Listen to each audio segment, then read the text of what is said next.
সুপ্রিয় দর্শক, আসসালামু আলাইকুম। ভয়েস অফ সুইডেনের বিশেষ আয়োজন তৃণমূলের কান্না। আজকের এই দ্বিতীয় পর্বে আমরা আলোচনা করব আওয়ামী লীগের একজন অন্তঃপ্রাণ, একজন তৃণমূল কর্মীর সঙ্গে, যিনি আমাদেরকে বলবেন 5ই আগস্ট আওয়ামী লীগ সরকারের যে অনাকাঙ্ক্ষিত পতন হয়েছে তারপর থেকে বর্তমান সরকারের এবং বাংলাদেশের রাজনৈতিক দলের বিভিন্ন চাপে তার জীবনের কোন অবস্থায় তিনি বর্তমানে অবস্থান করছেন বা তার পরিবারের কি অবস্থা চলছে সবকিছু আমরা জানার চেষ্টা করব। ভাই, আমি আসলে আপনার পরিচয়টা আপনার কাছ থেকেই জানতে চাই, যদি আমাকে একটু বলেন। আমি বরিশাল মহানগর আওয়ামী লীগের সাংগঠনিক সম্পাদক, দ্বিতীয়বারের মতো। এর আগে আমি 25 নং ওয়ার্ড আওয়ামী লীগের সাধারণ সম্পাদক ছিলাম। আমি একজন বীর মুক্তিযোদ্ধার সন্তান। আমার বাবা 1996 9 ফেব্রুয়ারি আততায়ীদের হাতে মারা যান। তিনি একজন জনপ্রতিনিধি ছিলেন। এরপর আমার মা জনপ্রতিনিধি ছিলেন। এরপরে আমার বড় ভাই, তিনিও জনপ্রতিনিধি ছিলেন, ছিলেন এই সিটি কর্পোরেশনের 25 নং ওয়ার্ডের কাউন্সিলর ছিলেন। আমি রাজনীতি দিয়েছিলাম। সেটা মানে হচ্ছে যে আপনার যে পরিবার বরিশালে যেটা অবস্থান করছে, সেই পরিবারের প্রত্যেকটা মানুষ আওয়ামী লীগের রাজনীতির সঙ্গে সম্পৃক্ত এবং আপনারা বিভিন্ন রকম জনপ্রতিনিধিও নির্বাচিত হয়েছেন। বিষয়টা এক কথা এরকম। আমি আপনার কাছ থেকে জানতে চাইবো যে এই যে 5ই আগস্ট অনাকাঙ্ক্ষিত যে একটা ঘটনা ঘটলো বাংলাদেশে, তো ওই সময় আপনার শহরের চিত্রটা অর্থাৎ বরিশালের চিত্রটা কেমন ছিল? আচ্ছা, আমি 5 তারিখ সকালে আমরা আমাদের দলীয় কর্মসূচি অনুযায়ী আমরা সকালবেলা হইতে সবাই পার্টির অফিসে সদর সেখানে অবস্থান নেই এবং দুপুরের বেলায় আমরা সবাই আমাদের সাধারণ সম্পাদক নেতা সাদেক আব্দুল্লাহর বাসভবন কালীবাড়ির বাসভবনে আমরা যাই। তো এরপরে আমার শারীরিক অবস্থা একটু হওয়ার কারণে আমি ওখান থেকে চলে যাই বাসায়। আমি বাসায় যাই, যাওয়ার পরে হঠাৎ করে দেখি যে আপনার টিভিতে যে সেনাপ্রধান বক্তব্য দিবেন, এই কিন্তু শুরু। তো এর আগে দেখতে পাচ্ছিলাম যে আমার বাসাটা হলো একদম হাইওয়ের সাথে এবং 3টা রাস্তার মুখে। বরিশাল থেকে ঝালকাঠি পটুয়াখালী যেদিকে যান আমার বাসার সামনে থেকে যেতে হয় এই জায়গাটায়। তো হঠাৎ করে দেখতেছি যে রাস্তার উপরে আস্তে আস্তে ওই যে হুজুররা, বিশেষ করে আপনার জঙ্গি টাইপের জঙ্গিরা যারা, এরা হঠাৎ করে আমার বাসার সামনে রাস্তাটাকে ব্লক করে ফেললো। মেইন রাস্তা ব্লক করে ফেলে তারা আমাদের যে ওই ব্যানার ট্যানার যেখানে ছিল এগুলাকে সব ভাঙচুর করতেছে, আশপাশের সবকিছু ভাঙচুর করতেছে। তখনও খবর পাই নাই যে কালীবাড়ি বাসায় আক্রমণ করছে। এর ভিতরে একটা ফোন আসলো যে কালীবাড়ি বাসায় ওরা আক্রমণ করছে, কালীবাড়ি বাসায় আক্রমণ করে আগুন ধরাই দিচ্ছে। তখন অলরেডি বাসায় সাদেক আব্দুল্লাহ ছিল, ওনার 7 বছরের ছেলেটা ছিল সাথে, আর ওনার ওয়াইফ, আর আমাদের প্রায় 300-400 কর্মী ছিল ওখানে। তো এরা কোনোভাবে ওইখান থেকে করছে, তাকে জোর করে ওইখান থেকে সরানো হয়েছে। কিন্তু ওই সময় আমাদের 3 জন নেতা আওয়ামী লীগের, বরিশাল মহানগর আওয়ামী লীগের সভাপতি ছিল 1 নম্বর সভাপতি আমাদের নাইমুল ইসলাম লিটু ভাই। উনি অত্যন্ত জনপ্রিয় কাউন্সিলর ছিল 4 বারের, এবং উনি অজাত শত্রু একটা লোক ছিল বরিশালে সবাই বলে। তো উনি আমাদের যুবলীগের মঈন আর একটা ছেলে কর্মী আমাদের আওয়ামী লীগের, এই 3 জনকে ওরা উপায়ে আগুনের মধ্যে ফেলাইয়া যায়। এই 3 জনকে যখন তাদের লাশ পাওয়া যায় তখন তাদের ঘাড়ে, পিঠে, পেটে কোপের চিহ্ন পাওয়া যায়। ওই আগুনের ভিতরে তারা কয়লা হয়ে যায়। এটা 5 তারিখেরই ঘটনা। 5 তারিখই। কখন এটা? এটা হলো কি আপনার 2টোর পরে,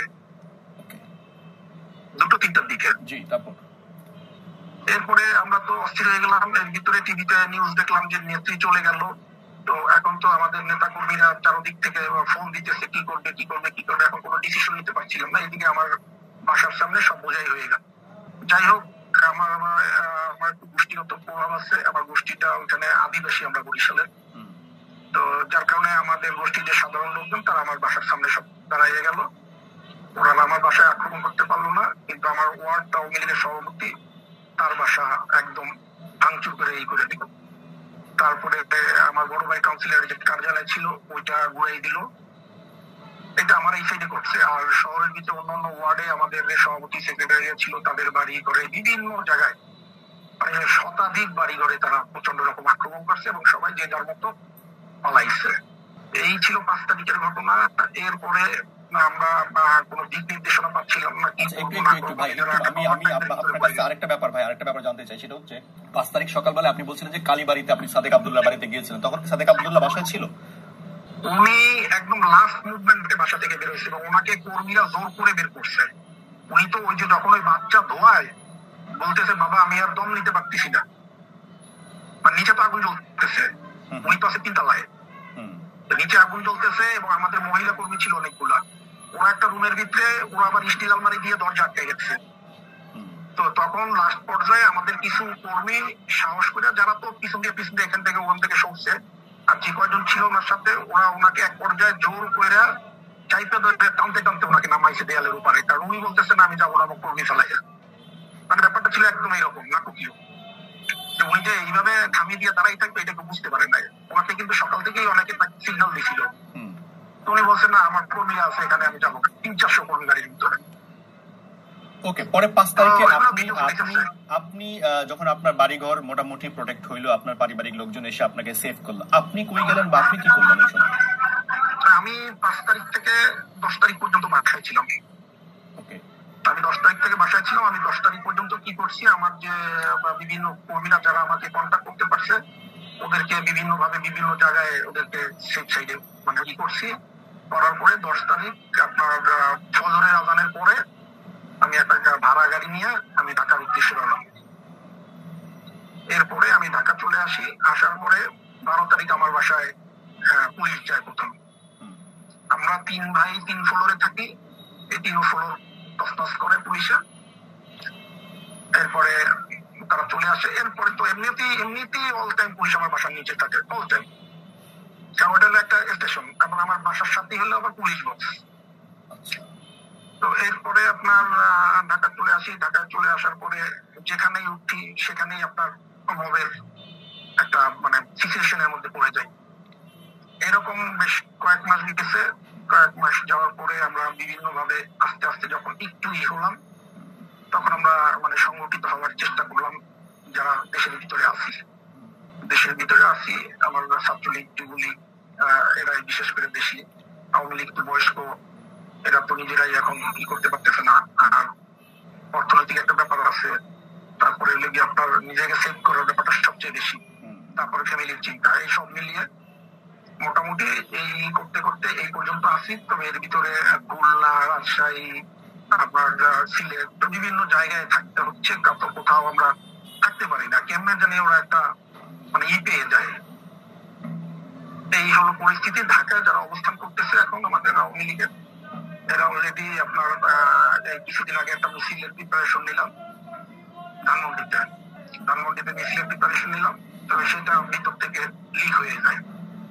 লিক হয়ে যাওয়ার পরে আমরা সকালবেলা যখন সেখানে উপস্থিত হই, তখন আমাদেরকে পুলিশ ঘিরে ফেলে চারদিক থেকে, আমাদের 6 জনকে অ্যারেস্ট করছে, আমাদের 6টা ছাত্রলীগের ছেলেকে অ্যারেস্ট করছে। আর আমরা যেভাবে যে পারি পালাই গেছি। এরপরে আমরা আর একটা মিছিল দেওয়াইছি ছোট করে। তো আবারও আমরা এরকম চেষ্টায় আছি এইভাবে ঢাকাই করতে। আর বরিশালের অবস্থাটা হলো এইরকম, এখন সব নেতা কর্মী খুব মানবেতর জীবনযাপন করতেছে, কারণ অনেক অ্যারেস্ট করে নিয়ে আসছে, যাদের নামে মামলা নাই তাদের নামে প্রায় 13-14টা মামলা দিয়ে দিচ্ছে। বরিশালে যতগুলো মামলা আছে এগুলো তো আমরা আছি। নেট থেকে একটা মামলায় 1 নম্বর আসামি করছে, সেই মামলায় আমাদের 3 ভাইকে দিছে। আমার 3 ভাই, এক ভাই আমার এর ভিতরে হার্ট অ্যাটাক করছে, পরে ঢাকায় এনে চিকিৎসা করাইয়া তারপরে আপনার ইন্ডিয়া পাঠাইছি, ইন্ডিয়া থেকে রিং করাইয়া আনছি, ও এখন বাসায় আছে, অন্যান্য মামলা আছে। এই অবস্থা। বরিশালের কর্মীরা আপনার নামে কয়টা মামলা হয়েছে এই পর্যন্ত? এখন পর্যন্ত আপনার 6টা হয়েছে, আর ধরতে পারলে আপনার সবগুলোতে দিয়ে দিবে। আমার আওয়ামী লীগের জয়েন্ট সেক্রেটারি তারেক, ওর মা হঠাৎ করে স্ট্রোক করছে, খবর পাইয়া ও পলাতক ছিল, বাড়িতে গেছে, ওরে বাড়ি ঘেরাও করে মত সৃষ্টি করে তারপরে পুলিশ নিয়ে ওরে ধরে নিয়ে গেছে। ওর নামে কোনো মামলা ছিল না, ওরে 4টা মামলা দিয়েছে। ভাই আরেকটা কথা বলেন তো আমাকে, যে আপনি আপনার অবস্থা শুনে বুঝতে পারছি যে আপনি মোটামুটি পারিবারিক ভাবে অর্থনৈতিক ভাবে সচ্ছল, আপনার খুব একটা হয়তো অসুবিধা হচ্ছে না, কিন্তু সবচেয়ে অসুবিধা হচ্ছে যে পরিবার ছাড়া থাকতে হচ্ছে, অনিশ্চয়তার একটা জীবন যাপন করছেন আপনি। কিন্তু না, পারিবারিক ভাবে সচ্ছল এটা বলা যাচ্ছে না। এর কারণ হলো গিয়ে যে আমাদের আমি তো কোনো ব্যবসা বাণিজ্য এগুলা ছিল না, কারণ আমাদের একটু কঠোরতার ভিত্তিতে ছিলাম আমরা 15 বছর, কারণ আমরা কোনো অফিস আদালত বা কাজ এইসবের ভিতরে আমাদেরকে যেতে দিত না। আমরা যারা আওয়ামী লীগ করছি বরিশালের, তাদেরকে কোনো অফিস টেন্ডারের, যেমন রোডস অ্যান্ড হাইওয়ে বিভিন্ন অফিস, তারা কিন্তু আমাদেরকে চিনে না, কারণ আমরা কেউ কোনোদিন কোনো কাজে, এটা নিষেধ ছিল আমাদের দল থেকে যে না কোনো কাজে যাবে না, আমরা ঠিকাদারি করি নাই, আমরা ইউ করি নাই। এলাকায় উন্নয়নমূলক কাজ করছি সিটি কর্পোরেশনের, সেই কাজগুলা এখন বলতে গেলে তো সেটা নিজের গায়ে পড়ে আর বলা যাবে না। আমরা বিরোধী দল কিন্তু এই 10 মাস না, আরো 1 বছরের আগ থেকে। এটা মনে হয় আভ্যন্তরীণ কিছু গ্রুপিং এর ব্যাপার ছিল হয়তো, বা এটা হয়। কথাটা হলো গিয়ে যে আমার তো ওই যে বাড়িঘর আপনার লোনে, আমার যে ভাড়াটিয়া টাড়াটিয়া আছে সব এগুলা লোনে চলে যায়। আমি মানে অর্থনৈতিক ভাবে অতটা ভালো নেই, তবে আল্লাহর রহমতে ওদেরকে ওরা খেয়ে পড়ে আছে। আপনার মতো যারা তৃণমূলের কর্মী, যারা বরিশালের রাজনীতিটা করতো, তাদের ধরেন সবার অবস্থা তো আর একরকম না, তো তাদের চলাফেরার ক্ষেত্রে যারা আত্মগোপনে আছে বা যারা গ্রেফতার হয়েছে, তাদের ব্যাপারে কি আপনার দল বা ওই আপনার অঞ্চলের মহানগর তারা কতটুকু ভূমিকা পালন করছে, যারা ওই এলাকার এমপি ছিল? আচ্ছা, আপনার এলাকার এমপি ছিল কি? আপনার তো মেয়র, সিটি কর্পোরেশন এলাকার মেয়র। আমার এমপি ছিল কর্নেল জাহিদ তারক শামীম, উনি বর্তমানে কারাগারে আছেন। আর মেয়র ছিলেন খোকন আব্দুল্লাহ, খোকন আব্দুল্লাহ, উনিও দেশের বাইরে আছেন। তো নেতাকর্মীদের খোঁজখবর কারা রাখছে, বা নেতাকর্মীদের পরিবারগুলো যারা গ্রেফতার হচ্ছে?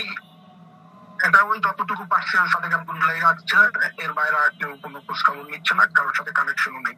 উনি ওনার পক্ষ থেকে যতটুকু সম্ভব করতেছে। ওনার ভাই একজন আছে কারাগারে, আপনারা জানেন, মঈন আব্দুল্লাহ, তো ওই কারাগারের ভিতরে গেলে লোকজনকে, আওয়ামী লীগের লোকজনকে দেখভাল করে, ইটি করে মোটামুটি একটু ভালো রাখার চেষ্টা করে এই। আর লয়ারদের ভিতরে আমার প্রেসিডেন্ট ছিল, জেলা পরিষদের চেয়ারম্যান এবং বারেরও প্রেসিডেন্ট ছিল, উনি তো পালাতক। তো ওনার যে জুনিয়ররা আছে এবং আমাদের আওয়ামী লীগের যারা লয়ার আছে, ওরা মোটামুটি একটা সাপোর্ট দিচ্ছে, কোর্টের সাপোর্টটা ওরা দিচ্ছে যেভাবে পারতেছে। আর জেলের সাপোর্টটা ওই মঈন আব্দুল্লাহ, ওই যতদিন বরিশালে থাকে ততদিন সাপোর্ট দেয়, ওই আবার যখন ঢাকায় নিয়ে আসে তখন ছেলেপেলের কষ্ট হয়। বরিশালের আপনার মহানগরের সাদেক আব্দুল্লাহ ছাড়া তৃণমূল কর্মীদের খুব একটা খোঁজ খবর কেউ রাখছে না। আর যেহেতু আপনার এমপি যেহেতু নিজেই অ্যারেস্ট হয়ে আছে, আর যিনি নতুন করে মেয়র হয়েছিলেন তিনি খুব একটা খোঁজ খবর রাখছেন না। আচ্ছা ভাই, এই তো মোটামুটি তো 1 বছর 11 মাস পার হয়ে গেল, তো 11 মাস পর থেকে আপনি তো মোটামুটি পলাতক আছেন। এই জীবনটা আসলে কেমন যাচ্ছে, বা কিভাবে দিন পার করছেন, কেমন যায় দিন রাত, কিভাবে? ব্যাপারটা হলো গিয়ে যে আমি তো এই প্রথম না, এর আগেও বিরোধী দল ছিলাম। তো ওইসব বিরোধী দলের সময় একটা সংস্কৃতি ছিল, পলিটিক্যাল সংস্কৃতি, যে আমরা কিন্তু বাড়িতে থাকতাম, কেস মামলা যা থাকতো আমরা কোর্টে নিয়মিত এটা ফেস করতাম, আমরা হরতাল করতাম, অবরোধ করতাম, অসহযোগ করতাম, কি করতাম। তখনকার সংস্কৃতিটা তো এখন নাই। তো আপনার এইভাবে পালিয়ে থাকা জীবন, মানে আপনি বলতে পারেন যে মৃত্যুর সমতুল্য, বিকজ দিনের আলো দেখা যায় না, কোথায় যাওয়া যায় না। তারপরে আপনার কারণ হলো গিয়ে যে পরিচিত ফেস, এমন পরিচিত ফেস যেখানে যাই সেখানে কেউ না কেউ দেখে ফেলে, চিনে ফেলে, হয় শুভাকাঙ্ক্ষী হোক বা শত্রু হোক, চিনে ফেলে। এভাবে আল্লাহ এবার 3বার আমাকে রক্ষা করছে, আল্লাহ 3বার মব কালচার থেকে আল্লাহ রক্ষা করছে। কিভাবে রক্ষা করছে জানি না, পড়ে গেছিলাম 3বারই। আর এবার তো পুলিশের হাত থেকে বেঁচে গেলাম, তাও একটা ওই নেভির ক্যাপ ছিল মাথায়, ওই নৌবাহিনীর ক্যাপ দেখে পুলিশ আমাকে ইশারা দিয়ে সরাই দিচ্ছে। আচ্ছা, আমাকে আবার একটা কথা বলেন, যে একজন তৃণমূলের কর্মী হিসেবে আজকের আপনার এই 9 মাস 10 মাস পরে আপনার কাছে কি মনে হচ্ছে যে আপনি কি অ্যানালাইসিস করেছেন যে আওয়ামী লীগের দীর্ঘ সময় ক্ষমতায় থাকার কারণে আওয়ামী লীগের কিছু ভুল তৈরি হয়েছিল কিনা, বা আওয়ামী লীগের কোনো ভুল সিদ্ধান্ত ছিল কিনা, এগুলো কি আপনার কাছে এখন উপলব্ধি হয়? তখনও হয়েছে। কিরকম? আমাদের যত অবস্থায় হয়েছে বলেন তো একটু। যেমন আপনার মনে করেন যে হাইব্রিড দলে হাইব্রিডদের ঢুকিয়ে আপনার প্রকৃত আওয়ামী লীগের নেতা কর্মীদের অপমান অপদস্থ, এগুলা কিন্তু প্রত্যেকটা জেলায়, উপজেলায়, ইউনিয়ন পর্যায় পর্যন্ত হয়েছে। এখানে আপনার ইউনিয়ন লেভেলে যখন এই প্রতীক, তৃণমূলে যখন প্রতীক দিয়ে দেয়, তখনও আমরা মানে মনে মনে এটার বিরোধিতা করছি, কারণ আমরা তো আর আমাদের ডিগনিটি নাই যে এটা আমরা সরাসরি করতে পারবো। হ্যাঁ, এইটা দিয়ে আজকে আজকে এইটা বেচা কিনা করে বিভিন্ন জায়গায় এই হাইব্রিডরা একদম অরিজিনাল তৃণমূলে কিন্তু আপনার একদম পথে বসাই দিয়ে গেছে। এখন রাস্তায় কিন্তু ওই তৃণমূলই আছে, ওই হাইব্রিড নাই। কিন্তু রাস্তায় যতটুকু দেখেন ওই তৃণমূলই আছে, যারা ক্ষমতার আমলেও ক্ষমতার স্বাদ পায় নাই, কোনো পোস্ট পায় নাই, পজিশন পায় নাই, পায় নাই, কোনো কিছু না। এগুলো ভুল ছিল। তারপরে লাস্ট ভুল যেটাকে আমি মনে করি সেটা হলো 3 তারিখে যে আমাদের জনসভা ছিল ঢাকায় একটা, যদি ওই জনসভাটা ক্যান্সেল না করে তাহলে আজকে আমার মনে হয়, আমার একটা ক্ষুদ্র কর্মী হিসেবে মনে হয় যে এই ঢাকায় এই দখলটা ওরা নিতে পারতো না।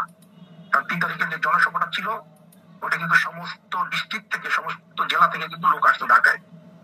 3 তারিখ যদি আওয়ামী লীগ ঢাকায় ওই জনসভা করতো তাহলে 5 তারিখের এই ঘটনা ঘটতো না। তবে এটা আমার কিন্তু কিছু কিছু ব্যাপার আছে যেগুলো আমি 3 তারিখে দেখেছি, যে আমি বাহিনীটার নাম বললাম না, এই বাহিনীটা আপনার আমার বাসার সামনে থেকে, এমনি তো কারফিউ ছিল, ওই কারফিউর মধ্যে বাসার সামনে থেকে দেখতাম রাত্র 10টা-11টার পর থেকেই বড় বড় গাড়ি, ট্রাক, এগুলো ভৈরা ভৈরা বিভিন্ন জঙ্গিদের ওই হুজুর টাইপের সব, বিশেষ করে চরমোনাই এগুলো কিন্তু তারা পাস করতো। এটা ঢাকায় আসছে, আমাদের চোখের সামনে আসছে, রাত্রে রাত্রে রাত্রে দেখতাম। আমার বাসার রাস্তার পাশে আমি উপর থেকে দেখতাম, 4তলা বাসা, মানে 4তলায় বসে আমি দেখতাম এই যে যাচ্ছে এগুলো। তখন ইভেনে তাকে বলছি আমার সন্দেহ হইতেছে যে এরা কিছু করবে না হয়, এরকম ইয়ের ভিতরে রাতে রাতে এভাবে পাঠাই কি যাবে। হ্যাঁ, এগুলা এখন ওই আন্তর্জাতিক চাল বলেন আর যা বলেন, তবে আমি মনে করি যে যদি 3 তারিখের জনসভাটা হইতো, এটা ছিল আমাদের লাস্ট ভুল। 3 তারিখের যদি ওই মহাসমাবেশ করতে পারতো ঢাকায় আওয়ামী লীগ, সেক্ষেত্রে 5 তারিখের হয়তো এটা আরো লিঙ্গারিং হইতো, আর অনেকেই হইতো, কিন্তু এইভাবে পারতো না। এখন তাহলে আপনার কি মনে হয় যে আওয়ামী লীগের, এই যে অনেকেই বলে যে আওয়ামী লীগ ফিরে আসবে বা আওয়ামী লীগকে ফিরে আসতে হলে, হ্যাঁ আওয়ামী লীগ অনেকবার ফিরে আসছে, এর আগেও 2-4 বার আওয়ামী লীগ নিষিদ্ধ হয়েছিল, স্বাধীনতার আগেও হয়েছিল, স্বাধীনতার পরেও হয়েছে, অনেক দুঃসময় পার করেছে। সেই সময় যে দুঃসময়টা ছিল আওয়ামী লীগের, সেটা ছিল একান্তই রাজনৈতিক, জনসম্পৃক্ততা খুব একটা ছিল না, আর তখন প্রতিপক্ষগুলো এত শক্তিশালী ছিল না। তো এখন তো প্রতিপক্ষ শক্তিশালী, এখন ধরেন একটু জনরোষও আছে আওয়ামী লীগের উপরে, মানুষের নেতাকর্মীদের উপরে, লম্বা সময় ক্ষমতায় থাকার কারণে শত্রু তৈরি হয়েছে, এটা আপনি স্বীকার করেন আর না করেন। দলের অনেক ভুল ছিল, আপনি যেটা বললেন যে এই যে হাইব্রিড হয়েছে, তারপর কমিটি বাণিজ্য হয়েছে, তারপর তৃণমূলে মতামত না নিয়ে, জনমত যাচাই না করে ঢাকা থেকে ইউনিয়ন চেয়ারম্যানের জন্য নৌকা দিয়ে দিচ্ছে, উপজেলা চেয়ারম্যানের নৌকা দিয়ে দিচ্ছে, এই যে ভুল সিদ্ধান্তগুলো ছিল, তো এই যে সবকিছু যে ঢাকা কেন্দ্রিক ছিল, তৃণমূলের কোনো আসলে গুরুত্বই ছিল না। তো এখন আওয়ামী লীগের রাজনৈতিক যে কৌশল, সেটা পাল্টানো উচিত বলে আপনি মনে করেন কিনা, বা আওয়ামী লীগের কতটুকু পাল্টানো উচিত? এখন দেখেন, আমি মানে টোটালি প্রশাসন, আমলা আর প্রশাসন, এইটা নেত্রীকে এমন ভাবে ঘিরে রেখেছিল যে তারা নেত্রীর কাছে ভুল মেসেজ গুলা দিত, তৃণমূলের অরিজিনাল মেসেজ দিত না, তৃণমূলের সাথে নেত্রীকে ডিটাস্ট করে রেখেছিল টোটালি। আপনার করোনা থেকে শুরু করে লাস্টের দিকে কিন্তু একদম তৃণমূল থেকে ডিটাস্ট করেছিল। মাঝে মাঝে নেত্রী যখন বিভিন্ন ওয়ার্ড, মহানগর বা জেলা পর্যায়ের বিভিন্ন সমাবেশ ডাকতো গণভবনে, সেখানেও একটা সিন্ডিকেট কাজ করতো, সেখানেও আপনার ওই সিন্ডিকেট কাউকে কথা বলতে দিত না, ঠিক লিস্টেড করে 3-4 জন তাদের যারা মানে লেসপন্সার আছে ওই রকম 3-4 জনকে কথা বলতে দিত, তারা বক্তব্য দিত, এরপরে নেত্রী বক্তব্য দিয়ে চলে যেত। এই যে আপনার দূর দূরান্ত থেকে যে তৃণমূলের যে বিভিন্ন সাংগঠনিক কার্যক্রম মানে এরা নেতা কর্মী আসতো, তারা কিন্তু কখনো তাদের মনের কথা বলতে পারে না নেত্রীকে, যে অরিজিনাল মাঠের পরিস্থিতি কি, এই জিনিসটা নেত্রীকে কখনো জানতে দেয় না এই আমলারা এবং হলে এই প্রশাসন। প্রশাসন তো ডাইরেক্ট বলতো আমাদেরকে যে আমার হচ্ছে বড় আওয়ামী লীগ যারা আছে ক্ষমতা, আমরা আপনাদের আনছি, এই সমস্ত কথার কারণেই তৃণমূল থেকে কিন্তু আওয়ামী লীগ ডিটাস্ট হয়ে গেছে। তৃণমূলের ওই কমিটিতে যে কয়জন থাকতো, আপনি জানেন যে একটা কমিটি 70-75 জনের একটা কমিটি থাকে, ওই কমিটিটা কিন্তু আপনার সভাপতি আর সাধারণ সম্পাদক ছাড়া আর কারো কোনো ভ্যালু নাই, টোটালি নাই, তাদের নামও অনেকে কেউ জানে না, এর কারণটা কি? অথচ বাইলজে আপনার প্রত্যেকের আলাদা আলাদা আলাদা আলাদা করা আছে, কার কি দায়িত্ব, কার কি কাজ, এরা সব হয়ে যেত ক্ষমতামুখী। যে যদি সভাপতির ক্ষমতা বেশি থাকতো সভাপতি কেন্দ্রিক, যদি সাধারণ সম্পাদকের ক্ষমতা থাকতো সাধারণ সম্পাদক কেন্দ্রিক। এই যে তৃণমূলের একটা অধপতন রাজনৈতিক কালচার থেকে, গণতান্ত্রিক কালচার থেকে যেভাবে আওয়ামী লীগ বেরোয় আসছে, এটা কিন্তু ক্ষমতায় আসার পরপরই। এটা কিন্তু এই 15 বছর ধরে এইরকম চলতে চলতে চলতে চলতে চলতে চলতে কিন্তু আপনার এই অবস্থা হয়েছে। আজকে যে দেখেন যে সার্ভিস বলেন, আপনার ওই যে হাসপাতাল বলেন যে ছাত্রলীগ করতো, হেলমেট বাহিনী করতো, এটা আজকে একদিনের না, এটা শুধু ঢাকায় না, এটা সারা বাংলাদেশে। কারণ হলো গিয়ে তারা নির্দিষ্ট কিছু এই যে আপনার কি বলে সিন্ডিকেট দ্বারা আবৃত ছিল, এই সিন্ডিকেটের লোকজনকেই তারা মিছিলে হায়ার করতো, তারা হায়ার করে মিছিল করতো। আওয়ামী লীগের নেতা কর্মী তারা যারা প্রাণ দিয়ে আওয়ামী লীগ করতো তারা যাইতো পিছনে যাইয়া শুনে আবার চলে আসতো। হ্যাঁ, এরকম ঘটনা ভাই এই 15 বছর যেমন ঘটছে, ঘটার কারণে কিন্তু কারণ এই আওয়ামী লীগ যেখানে আপনি দেখেন 40 থেকে 45% আওয়ামী লীগ, সেখানে কোথাও প্রতিরোধ করতে পারে নাই। এটা মানে এটা মানে বিশ্বাসযোগ্য না। কেন পারে নাই একটা কারণই, যে প্রকৃত আওয়ামী লীগরা হ্যাঁ এরা বেইমানি করে না দলের সাথে, এরা এরা ই করে আপনার ক্ষোভ আছে, দুঃখ আছে, রাগ আছে, কিন্তু দলের সাথে এরা বেইমানি করে না। এবং এখন যতটুকু আপনি দেখতে পাচ্ছেন, যেখানেই যতটুকু দেখেন, এই যে বরিশালে আজকে 7-8টা মিছিল হয়েছে একটা সময়, এর মধ্যে এই ঢাকায় মিছিল করতেছি, বরিশালের জানান যে এই যে এগুলো কিন্তু তৃণমূলের ওরাই করতেছে, যারা কখনো দলের কোনো সুযোগ সুবিধা বা ই পায়নি, তারাই করতেছে। কিন্তু যারা সুযোগ সুবিধা পাইছে, যারা দলকে লুটপাট করছে, দলকে বিক্রি করছে, যারা নেত্রীকে বিক্রি করছে, যারা জাতির পিতাকে বিক্রি করছে, তারা কিন্তু আজকে ভোগ বিলাসে জীবনযাপন করতেছে, বিদেশে বিভিন্ন জায়গায় গিয়ে, বুঝছেন? তো সেক্ষেত্রে এখন যদি আপনি আমাকে বলেন যে আওয়ামী লীগ দাঁড়াবে কিনা, আওয়ামী লীগ অবশ্যই দাঁড়াবে, আওয়ামী লীগ অবশ্যই দাঁড়াবে। এবং আওয়ামী লীগ তো ফিনিক্স কি ভাই, এটা আগুনে ছাই হয়ে গেলে ছাইয়ের ভিতর থেকে বের হয়ে যায়। এবং আমি তো মনে করি যে এই 10 মাসে আওয়ামী লীগের যে একটু নীরবতা, এই নীরবতা আওয়ামী লীগকে আরো উপরে উঠে গেছে। কারণ এখন মানুষ কমপ্লেক্স মানে ই করে আপনার তুলনা করে যে আগে কেমন ছিলাম এখন কেমন আসছি, এখন কিন্তু তুলনাটা শুরু হয়ে গেছে।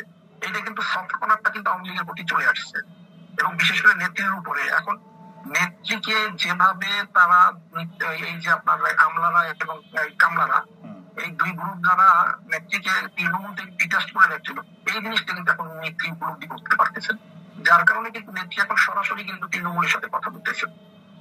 সরাসরি সে সমস্ত জেলায় মিটিং করে করে তৃণমূলের সাথে কথা বলতেছেন, তৃণমূলের ফোন ধরতেছেন, উনি এখন এটা বুঝতেছেন।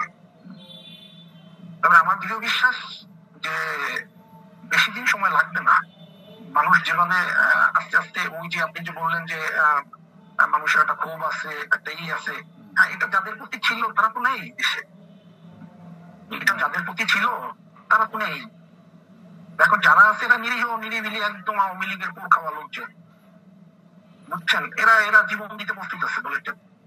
আচ্ছা, আমি আপনাকে আরেকটা ব্যাপার বলি ভাই, সেটা হচ্ছে একজন তৃণমূল কর্মী হিসেবে আপনার এক্সাক্ট মূল্যায়নটা হচ্ছে এরকম আপনি করবেন যে আওয়ামী লীগের এই সুসময়ের 15 বছরে 16 বছরের যে সুসময়ে অনেক তেলবাজ তৈরি হয়েছে, অনেক চাটুকার তৈরি হয়েছে, যার আসলে পদ পাওয়ার কোনো যোগ্যতা নাই।